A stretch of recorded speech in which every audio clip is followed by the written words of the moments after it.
墨蝶第一款。准备好，先纸上画一下结构。我要去做一个对角结构的，在左下角位置和右上角位置，在这里去做一个这样子的对角结构。然后这个对角结构的话，两只蝴蝶只会画一半，画一个侧面的蝴蝶只画一半啊。然后我们先去把它的一个形态的线条形态轮廓给它画出来，画一个什么样的形态呢？大于90度角的一个形态，一长一短两条线啊。先画一根长线，好，一个 V 字，再画一根短线，这个是个钝角，这个角一定要大于90度，一条长线，一条短线，然后两只蝴蝶对着，好，一条长线，一条短线，两只蝴蝶就这样子对上了。然后呢，我们在蝴蝶的翅膀终端的位置。好，就比如说就这根线好了，翅膀终端的位置啊，画一根线条出去，稍微短一点。好，终端的位置画一根线条出去，稍微短一点。然后呢，把这个大翅膀连接过来，好，成一个斜线连接过来。也就是说，这根线条长，这根线条第二长是根斜线，这根线条最短，形成一个偏三角形的那种构图啊。然后小翅膀的这个位置的话，小翅膀这个位置。稍微留条缝，大翅膀和小翅膀稍微这个地方留一个缝隙，这里是没有连接上的，这里是没有聚拢的啊。然后给它也是变成一个这样子三角形的一种雏形。好，然后这边我就直接连上了。好，所以说大家知道蝴蝶翅膀形态怎么去找了吧？然后在它的翅膀尖尖上，对这些地方可以就做一点延伸。好，然后它的身体翅膀两个翅膀，大翅膀小翅膀，大翅膀小翅膀聚拢的这个地方画一个椭圆形色块作为它的身体，然后在这个椭圆形色块上方画一个小圆点儿是它的头，然后在屁股下面画一个长长的扁扁的水滴状是它的屁股。好，然后因为是侧面的原因，所以说它的身体是有一点这种 C 弧弯曲的 ，C 弧弯曲的状态。它的这个屁股下面啊，屁股是往前有一种微微的 C 弧，整个结构是这样子一种 C 弧的状态，那不是画直线的状态。然后触角的话，一长一短，从外往内拉，从外收回来。落笔的时候，这里顿一下笔啊，呈属虚的一个状态，一边实一边虚，实的在外侧，虚的在头顶这一侧。然后一根长一根短，形成这样子一种外八字的结构啊，外八结构。一长一短，好，然后这边也是一样的，好，勾进来，要有美感啊。好，两只蝴蝶的一个构图和状态就是这样子的。然后再说一下它的一个骨架子。两只蝴蝶的构图状态找好了之后，我们来说一下蝴蝶的骨架。骨架的话，我们在画的时候，比如说这边这个蝴蝶啊，我们已经就是说，就是大翅膀上面已经给它画上了。怎么去找骨架呢？从这个侧边缘线，这个侧边缘线上方斜一根线过来，然后再从它的外边缘线啊，外边缘线再画一根线条过来。好，两根线条交叉，形成一个 Y 字形线条，聚拢成一根线条，然后往身体这块拉。交叉的部分这个三角区给它加深圆润化。好，这是一个 Y 字形的一个骨架。然后呢，再从这个 Y 字形骨架上面给它搭一根线。搭一根线又往身体这边聚拢过来，比如说这根线条上搭一根，好，聚拢到身体这里来，然后从这根线又加一根 Y 字形到边缘线条去，中间这里，好，然后这边空隙蛮大的，是不是？又从这根线上加一根线，搭一根线，好，到边缘去。那它的一个翅膀骨架就画完了，没看懂的地方自己去琢磨一下啊，一个 Y 字，一个 Y 字，好，这边聚拢，好，然后这边 Y 字上聚拢的这个往外搭线。好，自己去琢磨一下啊，多看几遍，在纸上先构一下图，纸上先把线稿练顺了之后，再开始进行图案啊。纸上先练习，先练线稿，然后练好了之后，再开始进行下面的步骤。然后呢，我们在这边直接开始操作。首先我要用到黑色，因为是墨蝶嘛，我们把黑色取到调色盘上，没有其他特殊的颜色啊。这里我们先把黑色取出来，我就不给大家演示取色了，用湿笔在固态水彩里面侧推揉搓。好，将浓稠的颜色厚重用浓稠的颜色啊，酸奶粘稠度的颜色放到调色盘上。好，笔上面取满颜色。接下来开始演示。首先你可以先虚虚的先勾一个线条，先把它的一个边框线先勾出来，你要先知道点在哪儿，对，你要先知道点在哪儿，挨近一点。两只蝴蝶的身体，它这个点儿在哪先定好，对吧？点定好了，身体定好了，那翅膀这些的不就小 kiss 嘛？好，小翅膀的位置，好，中间一条线分出去。这个线一定要画细，画的非常的细啊，非常的细，就看不出来的那种细。然后在外轮廓笔上取满墨色，在它的上边缘翅膀线压一个色块，好，连接到线条上来啊，然后再压一个色块，好，色块越往下越小，衔接到底下这根边缘线来，好，衔接到边缘线上面来。色块上面尖端色块大，下面尖端色块小啊。压色块的时候，直接就笔上压上去就行了啊。好，这边边缘压笔压一个色块，衔接上线条，对，自然的过渡过去。好，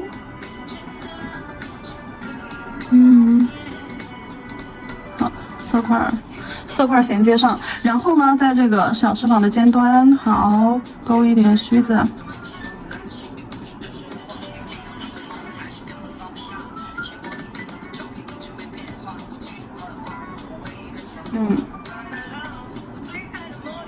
好像这些地方你也可以勾一点须子，点一下，做一点这种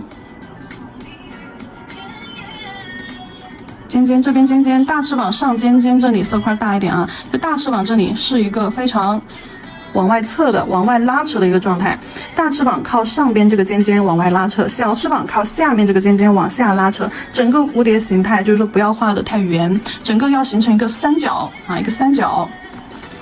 好，对面也是一样的流程方法。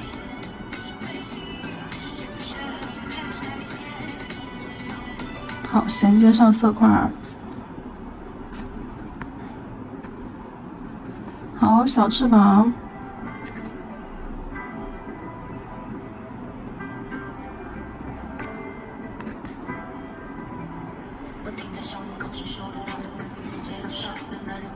好，勾虚线，点顿点儿。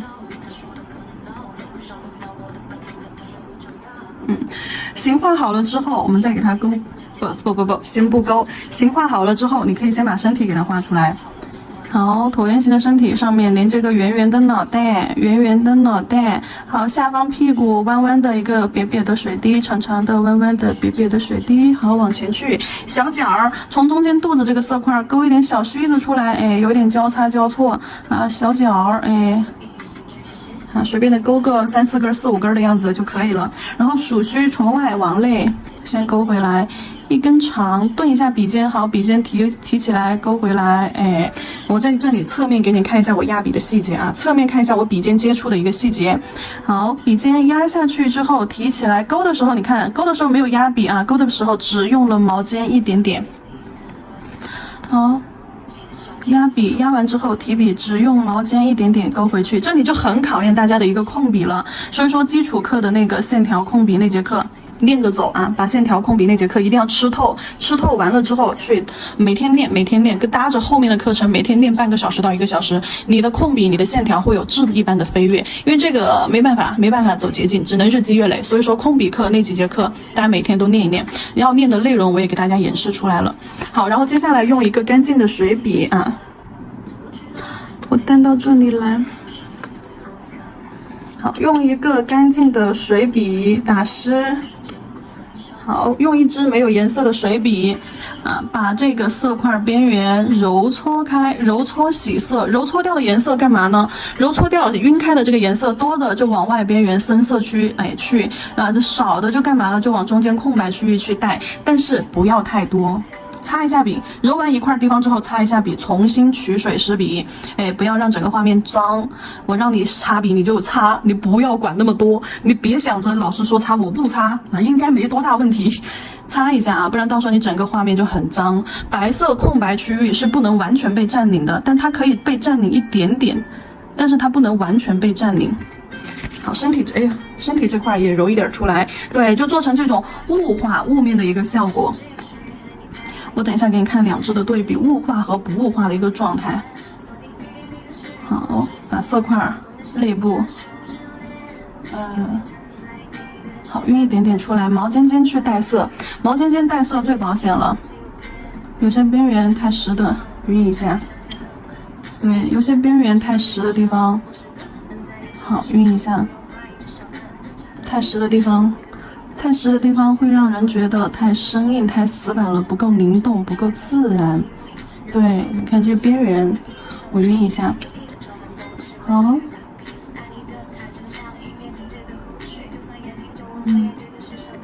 好，来看一下两只蝴蝶，一个是雾化之后的状态，一个是没有雾化的状态。这边是不是就显得非常的生硬，不灵动，不自然？然后再看一下上面这只，是不是一下子那种水墨的感觉就来了，就它的气质一下就来了，对吧？就非常简单的一个动作，12技法当中的柔边晕染技法，让整个蝴蝶就产生了两只，就产生了一个飞跃质的飞跃啊。如果说没有懂这个技法的，没看懂这个技法的，把基础课过一过啊，非常的简单，很简单的几笔就可以让整个画面层次，黑色的层次一下子就出来了。水彩的话就特别就是说好玩的一点就是同一个颜色，只要你找到它不同的颜色层次，在画面上去表现出来，就感觉你好像用了好多颜色，做了好多层叠加一样的那种感觉，其实非常简单，一个晕染手法就可以做出，对吧？一个柔边晕染手法就可以做出来。主要是找到色彩的不同浓度，色彩的一个呈现效果。好，简单晕一晕。如果说整个画面，如果说你们在做的过程当中不小心啊，颜色揉多了，哎呀，笔一下子没控制住啊，面积揉太大了，颜色太多了，整个画面太脏了，不像老师说的留白出来，那怎么办呢？记住啊，我们还有办法的。白色是拿来干嘛的呀？对吧？白色给它遮盖一下就好了。等一下给大家演示。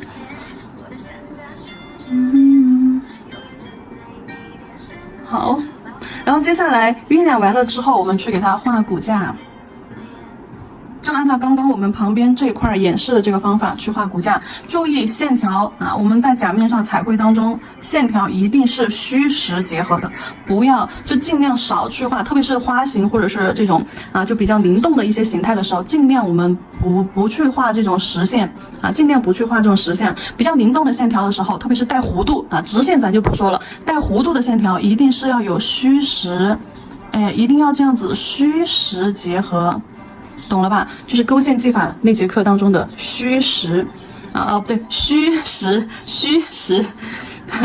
好，线条的这个勾线条的话，我们的水彩浓度一定是什么浓度呢？酸奶浓度啊，甲面上酸奶浓度一定要非常实，不实的话你勾细线看不出来颜色。好，从边缘轻轻的搭一根线条。好，从这边边缘搭一根线条，2根线条聚拢到身体这里，三角区，笔尖轻轻勾一下三角区加深。好，然后从这根线条搭一根线条，收回到身体。好，然后又从边缘搭过来，三角区加粗。好，骨架完成。小的这个就画一个 Y 字就行了啊，小翅膀一根 Y 字。好，身体一根线出来，分叉两侧边缘线去。啊，就简单的一个 Y 字就搞定了，小翅膀的骨架。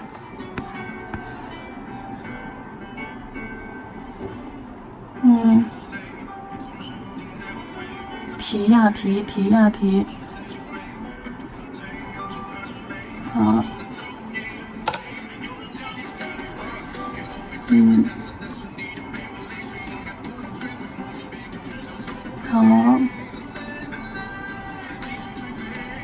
好，可以了，小翅膀上一个 Y 字其实都仅够了。然后啊，墨蝶呢不能就这么单调，对吧？给它加点颜色。可以考虑给它加一点蓝色呀、紫色呀啊，或者是棕色呀这些颜色啊。上面这只我们可以是来把颜色，湖蓝色取到调色盘上，墨蓝色也行啊。然后紫色、深紫色取到调色盘上，啊，紫色 ，OK。那紫色和蓝色混合一下，成为一个什么紫蓝的颜色，少取一点啊。蓝色和紫色的一个混合，蓝紫的这种颜色，先在上面这个翅膀上晕一点点，少量的晕一点。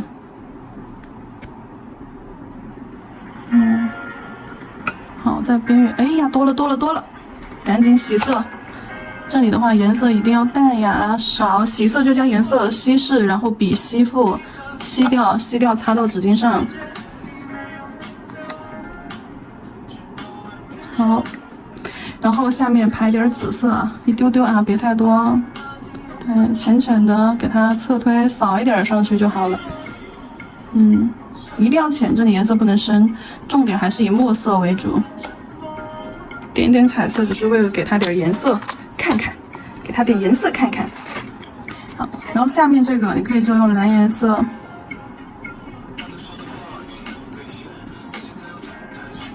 给它点颜色看看。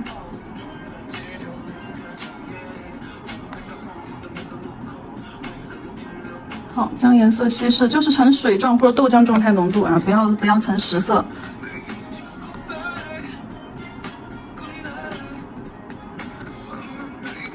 笔尖轻轻碰一点颜色都够了。好，往身体这块来，棕色焦糖棕。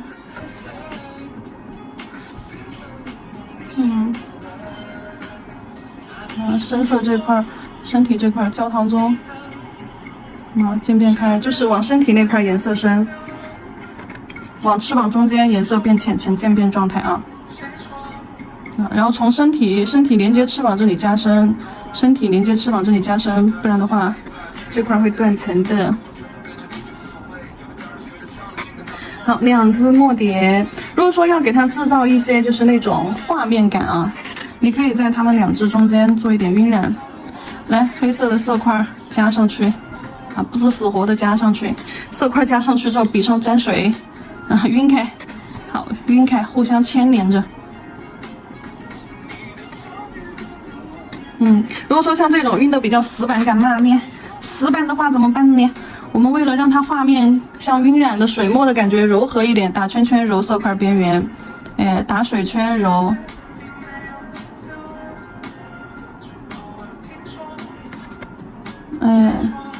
干了的话就沾水，笔干了就沾水啊！你别问笔干了怎么办啊？这笔怎么干了呢？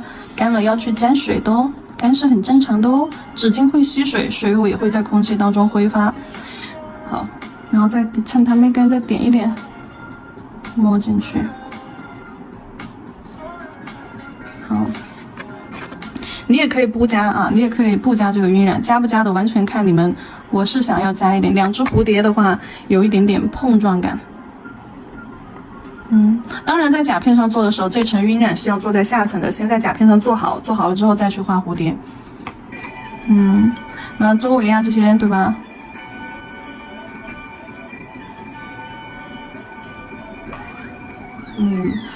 好，然后你可以给它做一点那种泼墨效果啊，或者是就这样扫一点线条，就这样扫，就这样，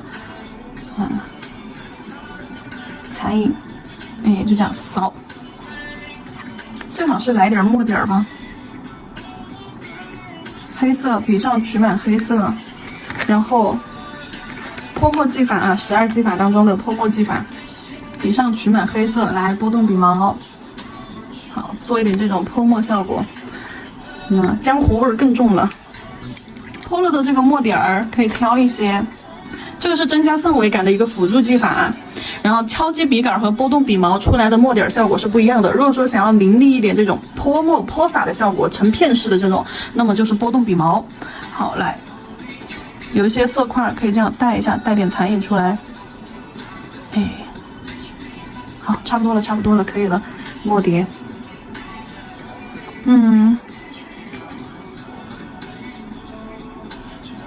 好，这个是在纸上的一个状态啊。在纸上的一个款式状态，那甲片上我们肯定画不了这么大呀，甲片上哪能画这么大一块，对不对？甲片上我给你看一下甲片有多小，就算是大拇指长梯啊，大拇指的一个长直梯，那也只能做到这个份儿上了。所以说你要把这个比例完整的抠下来放到甲片上的话，你就要缩小很多倍，缩小很多倍的话反而更好画。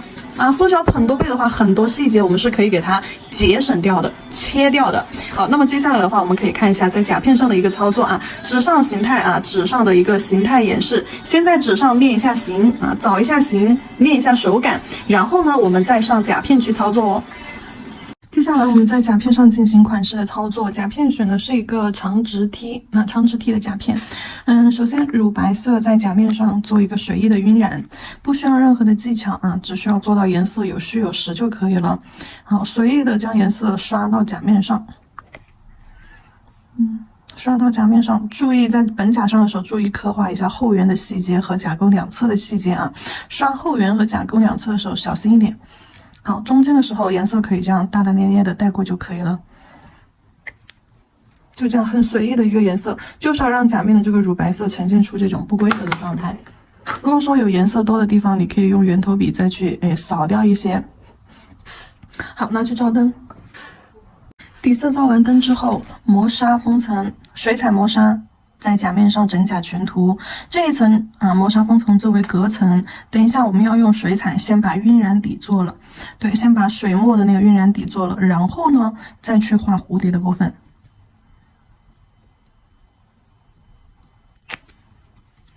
好，磨砂封层不需要隔层不需要包边啊，直接刷完甲面之后拿去照灯。水彩磨砂照完灯之后，取黑色的水彩，将调色盘上上次没有用完的颜色稀释，接着用。好，取大量的黑色水彩，在甲面上斜线斜线把色块放上去。中间可以小一点，然后往边缘铺的时候，可以稍微铺开一点，范围就大一点。就这样斜线的去铺开。那肯定会有色块的，色块肯定要有深有浅，有浓厚的地方，对吧？有浅淡的地方。好，先铺上去，铺上去了之后，把大概的位置定好，就这样子一个对角，对角，然后重色的话在中间。好，接下来的话，其实就有点像 Z 字形的一个走位了大理石纹那节课的 Z 字形走位。好，然后再用水笔把色块的边缘打圈、揉搓、稀释这里稀释是为了让这一块边缘线，你看像这种边缘线就不能够太清晰、太死板，把边缘线揉一下，让它变得柔和一些。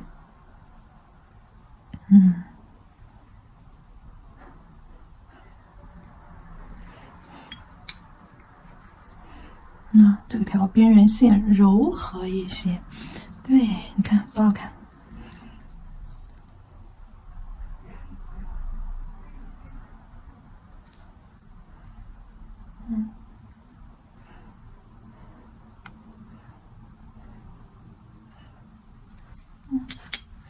好，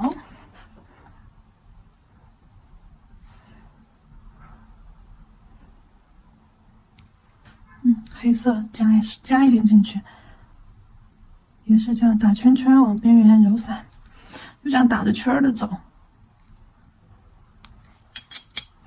好，然后底下这一层水墨晕染就好了看一下，水墨晕染就好了。等接下来我们就要等它甲面上这个反光面变成磨砂的状态，等水彩完全干透，我们再进行下面的操作。当然，这种水彩在接近边缘的时候，一定不能够让水彩在边缘形成堆积或者是包边。棉片加上酒精，或者是棉片加上清水，好，擦一下甲沟，测底线。注意在手上做的时候，就不要留到甲沟缝里面去了距离甲沟缝和后缘可以稍微的留一点位置，留一点安全距离出来，就跟测磨镜粉一样。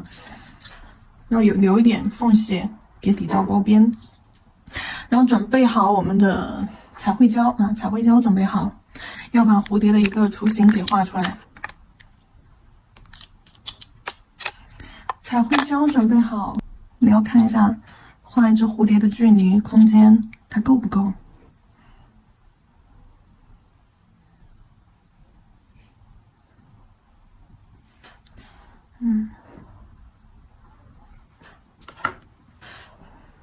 尽量把比例放小尽量把比例放小，把蝴蝶画完整。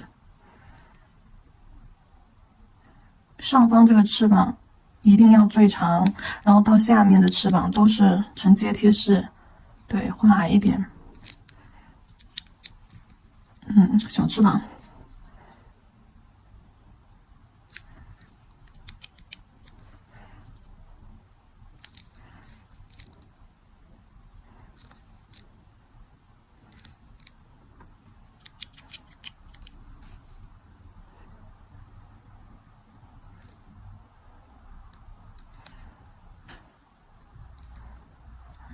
好。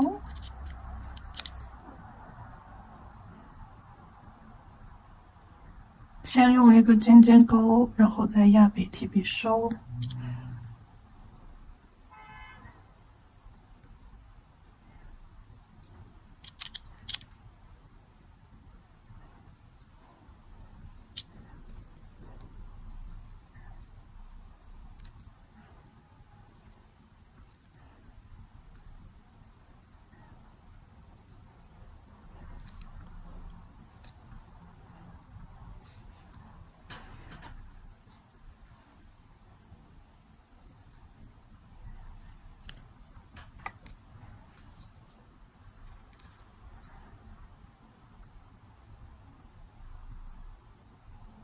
调整一下比例大小啊，对，最后调整一下比例大小，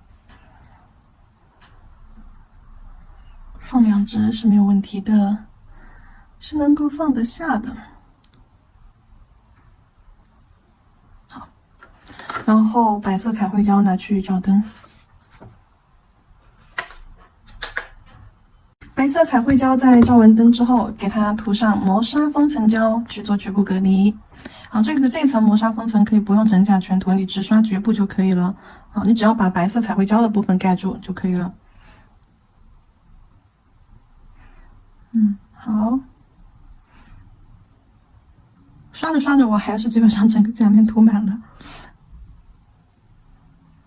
但是我在边缘有留缝隙的，边缘我是没有涂满的，这里有个毛毛。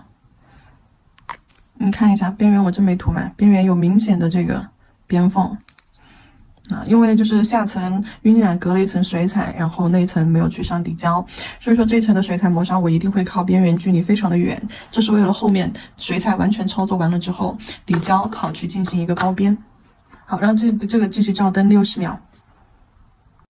磨砂封层照完灯之后，接下来就是需要大量黑色的时候了。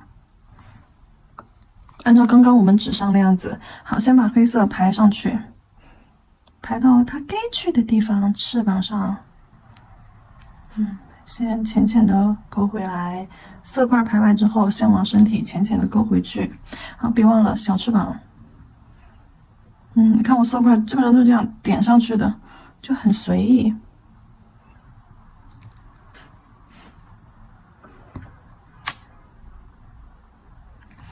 好，身体这块画个色块。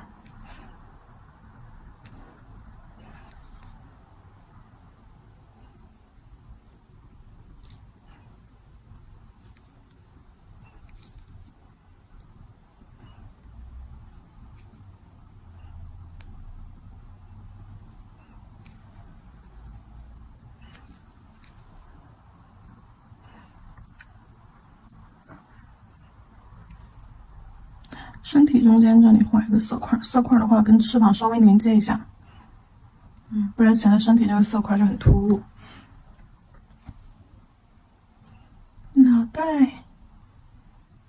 袋，屁股，注意控制大小比例啊，控制力度，控制身体大小比例，它很小的。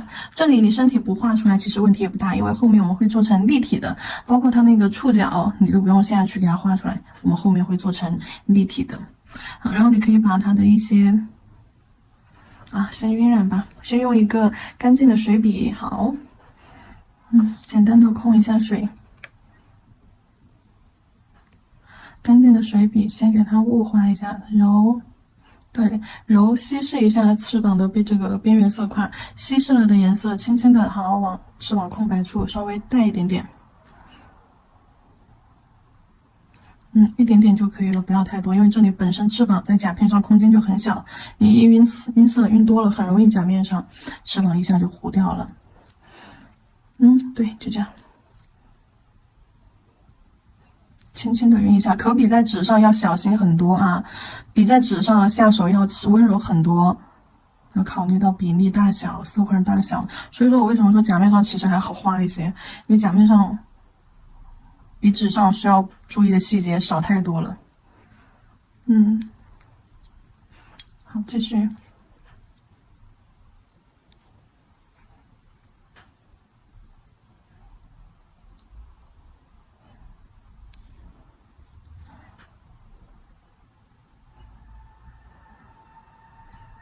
不要把颜色揉没了啊，只是把颜色雾化，颜色仍然还是停留在甲面上的，只是说被雾化了之后变得非常浅啊，然后贴附在它的甲面上。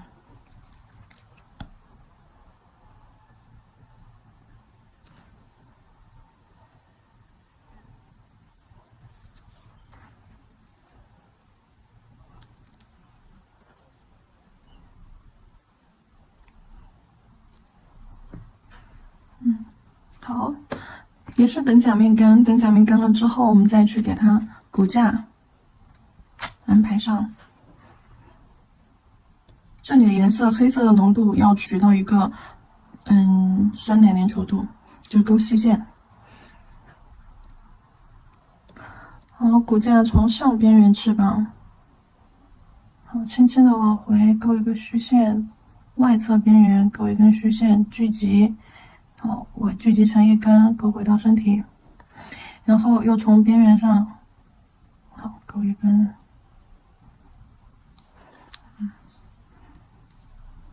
最后线条一定要回到身体这一侧啊，别回到其他地方去了，回到身体这一侧。小翅膀上面的话，那就直接一个 Y 字形就可以解决。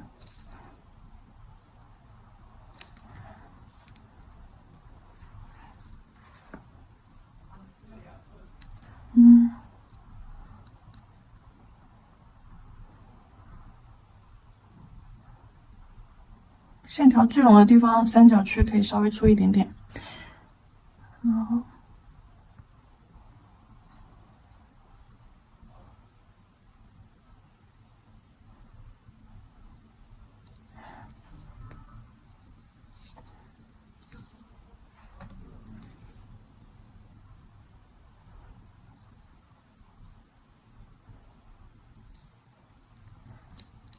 好。翅膀尖尖，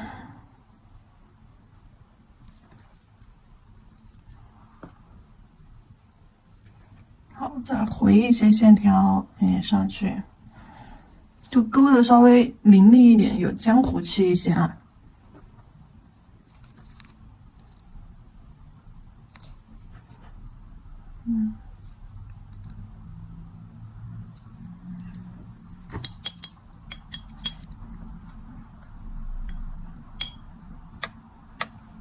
像这些线条不好看的就给它雾化了吧，重新勾。雾化擦掉就行了，名片擦掉也可以。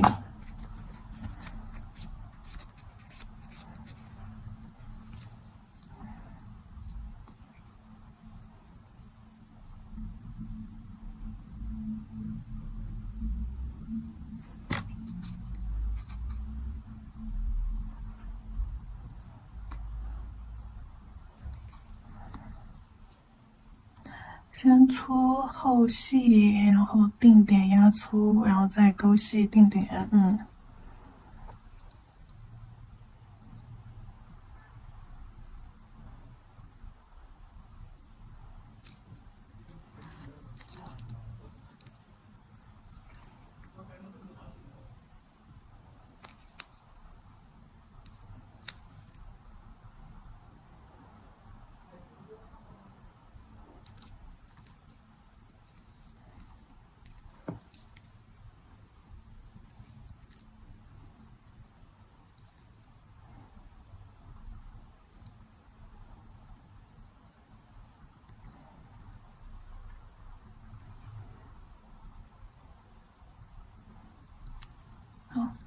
加一点泼墨效果吧。哦，很重要的一个忘了，翅膀里面还有颜色呢。就按照刚刚纸上用到的一个颜色啊，蓝颜色和紫色。蓝颜色和紫色画上面这个，颜色用量一定要少，因为空间很小。还有就是画面太脏的时候，等一下我们还要用到白色去给它提亮。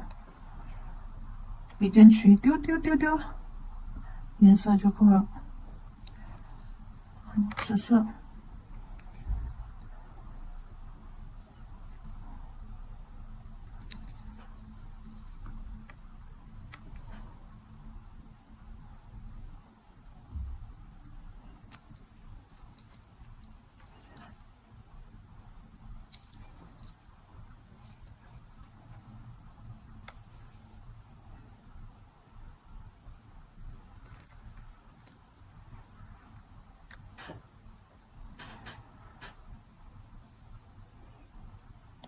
翅膀这些空隙里面加一点就行了，也别加太多。这里的蓝色其实是接近墨蓝色啊，或者你其实用湖蓝色也可以，它跟就是蝴蝶身上的黑色混合之后，就会变成墨蓝色了。然后棕色别忘了，棕色给它加到靠近身体这一块，少加一点，也不用太多。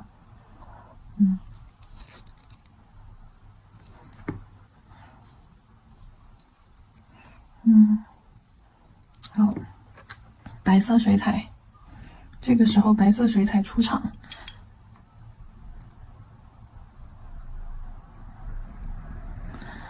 在它的骨架旁边勾一下。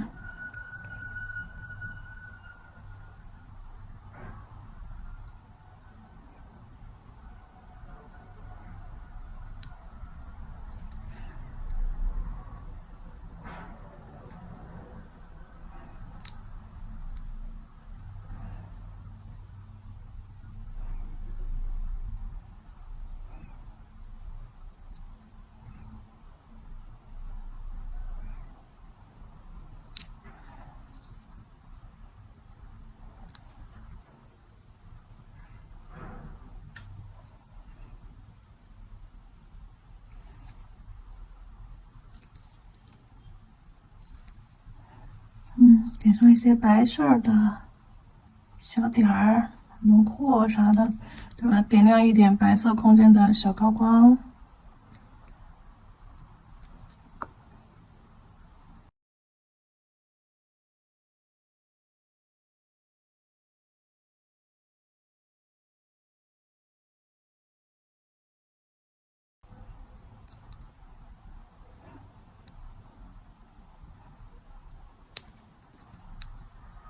好。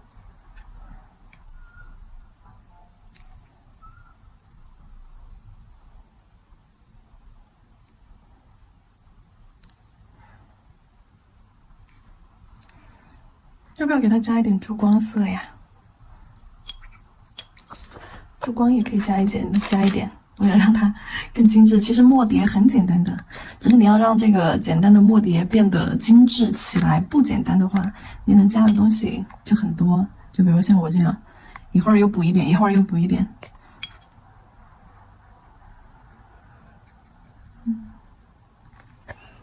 干得好快，要快一点取用。好，点上去，珠光是点上去的哦，点在刚刚我们上色的地方，刚刚的色块区域。紫色，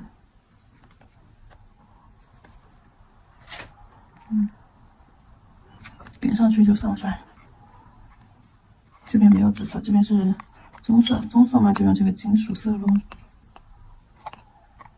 点上去颜色的话要厚实一些，比你涂上去，这个珠光就这样子，点上去颜色厚实。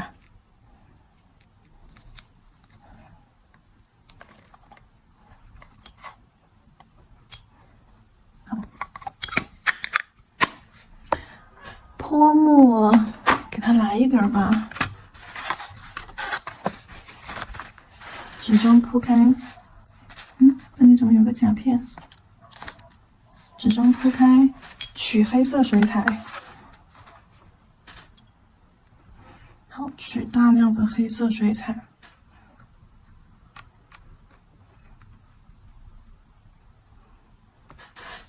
好，拨动笔毛，看看位置啊。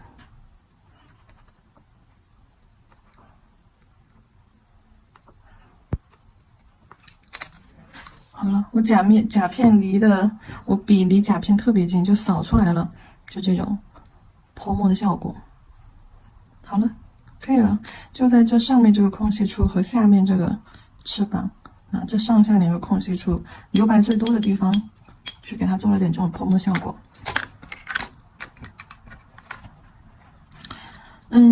然后底胶工程吧，先底胶后工程，规矩。等水彩完全干透了之后，先上防翘底胶。防翘底胶上完了之后，我们再去上一个这个魔镜粉专用的隔粉磨砂。假装我已经涂过底胶了，宝贝们自己假装一下啊。假装我已经涂过底胶了，我现在呢要给它涂上一个隔粉磨砂，因为等一下我会去加魔镜粉的地方，它的触须、它的身体，包括它的局部的一些骨架结构。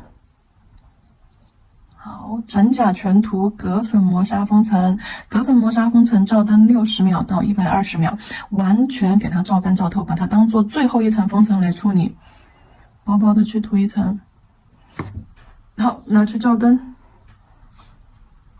隔粉磨砂照完灯之后，我们取黑色微雕胶或者是黑色免洗彩绘胶啊，就免洗一类的产品，然后在这个磨砂封层上面去勾线条，为的就是可以蹭粉、蹭魔镜粉。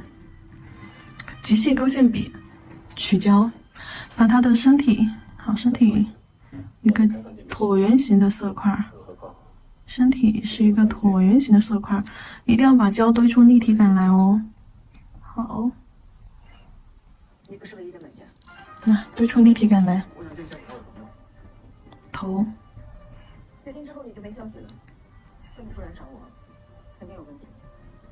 这个星期一需要多少？3000万。拿什么抵？我不是借钱。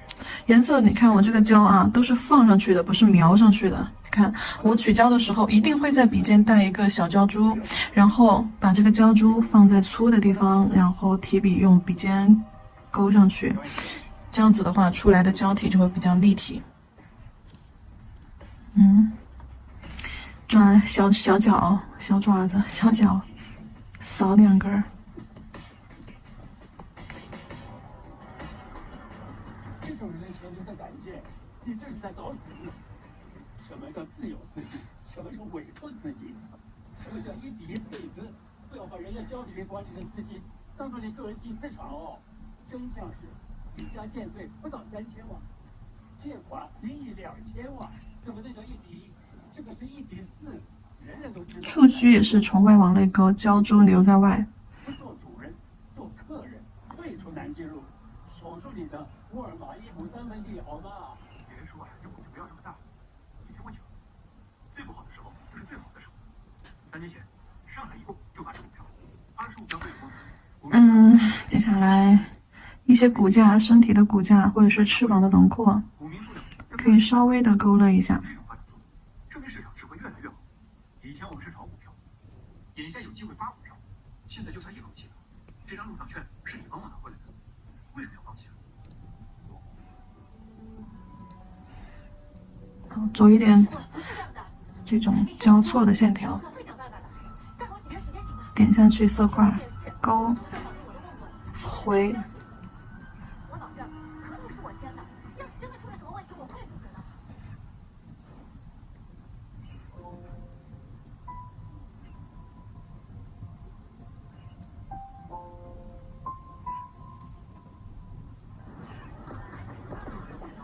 你看，像这种翅膀尖上，你也可以这样点一点。中间的骨架凌乱，对吧？选择性的勾一些。这个事情你评估的怎么样？风险到底有多大？好吧，你就实话告诉我。如果说不行，是吃官司还是赔钱？啊，我是不怕的啊，做我是肯定要做的啊，但是你要给我点心理准备，好吧？好，可以了。你好啊，俊杰。哎呀，我跟你讲，我最近不得了了，我可能要去一个很远的地方啊。让我去呢，可能要一段时间。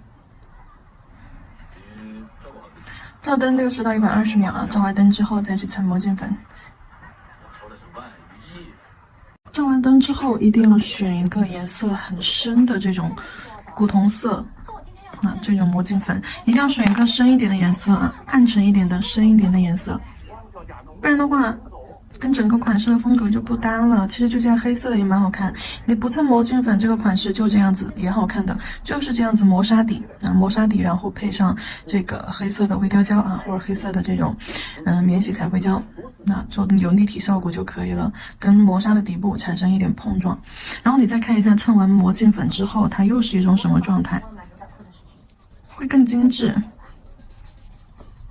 蹭粉不蹭粉，完全看你们自己。我这里蹭粉的话，是为了给大家看一下它蹭完粉之后又是一种什么效果。那不蹭粉，刚刚又是一种什么效果？这样子的话，大家就会有了对比。那它这种的话，就金属朋克感就会更重。好。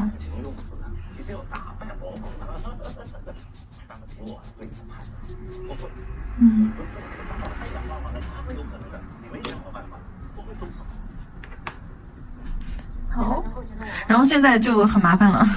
蹭完粉之后，不蹭粉之前都很简单，就照完灯就结束了，就刚刚。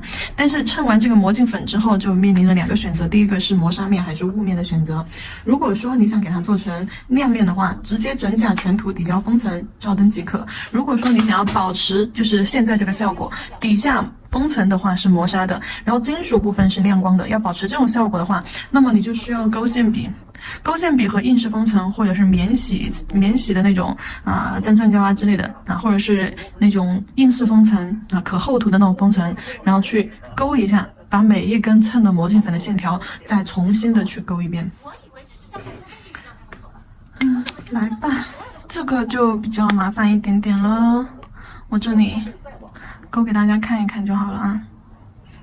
你讲深圳啊？我要是真的不想找到了，合同也签掉了，这边会拉过去了，时间还是来不及啊。可你要赌一次啊！你先把一部分面料拉到深圳，一旦找到工厂可以接单，立马上线。那要是工厂找不到呢？我这批货不是就白白浪费了？哥们，你在这里白等你也是死的。赌一次或许是条生路，这就叫摸着石头过河。我们那时候都是这么走过来。那个时候什么叫公司，什么叫企业，我们什么都不知道，我们只知道这一步需要有耐心。你看似人海茫茫啊，天地宽阔啊，实际上你只要记住2个字：第一，你要活着回到岸上；笨死；第二，这种能捞什么就捞什么，不至于空手而回。你现在跟我当时情况是一模一样的呀，保命要紧，哪怕多跑2趟，哪怕多花点力气，你力气花光了，你换脚它就涨回来了，时机错过了，可就什么都没了。你是不是有关系啊？教了卡西多年学的人脉还是有一点，但是结果是好是坏我不晓得，我现在不敢讲了。但是你要是认我帮，那是你看得起我，我一定能帮多少我就帮多少。范总，这是你第3趟和我讲这趟话。第1趟我觉得你是生意上的客套话，第2趟我觉得你是给保总面子，但是这是第3趟。好，先照一下灯，我再勾。真心把我光明书当朋友。好了，最后整体全部线条魔镜粉位置封完之后，照个灯，这个款式也就结束了啊。然后这边的这颗的话是魔镜粉没有封层的情况下，但这种一擦就会掉魔镜粉，所以说给大家看一下效果，可以蹭粉，那也可以不蹭粉，可以蹭完粉之后整甲全涂成亮面的，也可以像我这样单独给它勾勒一下，这样子保险一些。